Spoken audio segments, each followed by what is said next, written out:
We begin with breaking news. Dr. James Dobson, world-renowned Christian psychologist, advisor to 5 presidents, and founder of the Dr. James Dobson Family Institute, passed away this morning at age 89. This morning we'll talk with Michael Geer, the president and CEO of the Pennsylvania Family Institute, longtime friend of Dr. Dobson, Michael Geer. Michael, thank you for joining us this morning. And really hard, sad news for so many across America who, in so many ways, consider Dr. Dobson almost a father figure, an uncle, a dad, trusted advisor. Who is he to you, and how did this news strike you this morning, Michael? Well, he's a remarkable man who left a significant imprint on America and on our country, its politics, on its church, but especially on many families all across this country. Kids who were raised based on the principles in his book, Dare to Discipline, which is really what got him on the map. But his reach went so much more significant with the founding of the Focus on the Family Ministry and all of the things that it was a part of. For me personally, I've known Dr. Dobson, first met him back in 1988. I was at an event out in California at the Focus on the Family headquarters, where they talked about working to establish organizations like the Pennsylvania Family Institute all across the country.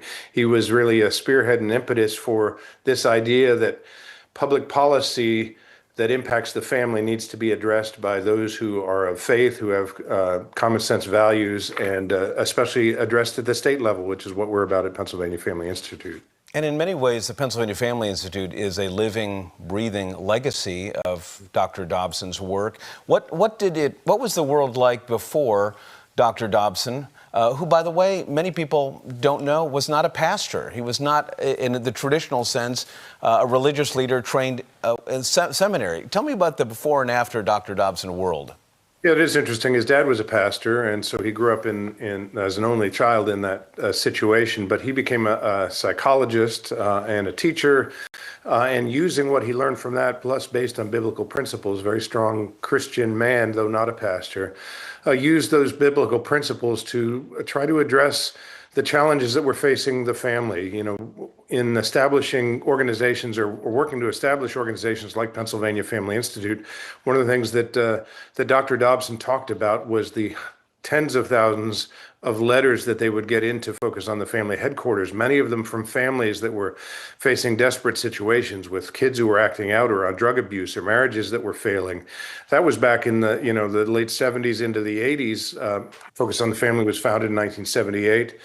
And recognizing the challenges that were coming to the family, with, again, rampant divorce and fatherlessness and all of those issues that have pathologies that go further, Focus on the Family and Dr. Dobson really sought to address those in a variety of different ways, most notably bringing the gospel into the households through the Focus on the Family broadcast especially, and things like Odyssey, the Adventures in Odyssey radio program, which my kids listen to my kids are all grown now and married and have kids of their own, but still have the cassette tapes from the Adventures in Odyssey program.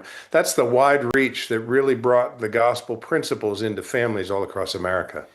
Michael, there were issues that he talked about, of course, famously serving on the President's Commission on Pornography, getting into the gambling issue. His role as an advisor, he was very careful about not to be overtly partisan or political, but when he was advising those presidents that he knew very, very well, and when they called on him, it was a very different kind of relationship, wasn't it?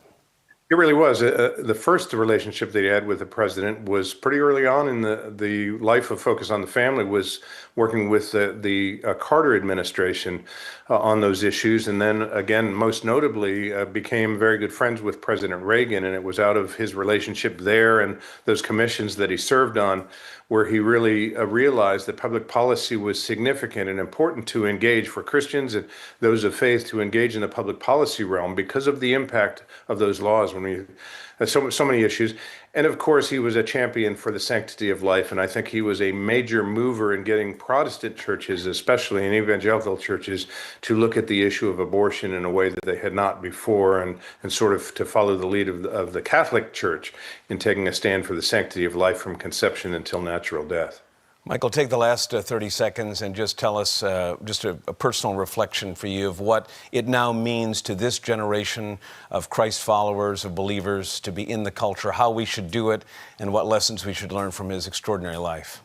Well, we kind of learn from history that no one's individual shoes can be filled by someone else. So we all have our different roles and things, and that's a loss that Dr. Dobson is not on the national stage and now is with his Savior. That's a wonderful thing, and so people can learn from that. Number one, that was the most important thing to him, was following Christ and encouraging other people to seek salvation, to seek a relationship with Jesus Christ as their Lord and Savior. Now it's up to all of us to think about the legacy that he has left, the importance of family, the importance of fatherhood, of marriage, and all of those things, to engage in a way that really blesses other people and brings honor to God. Michael, thank you for your words. Thank you for remembering Dr. Dobson on this sad, but in a way, joyful morning as we remember his life and legacy. Appreciate you being with us. Thank you.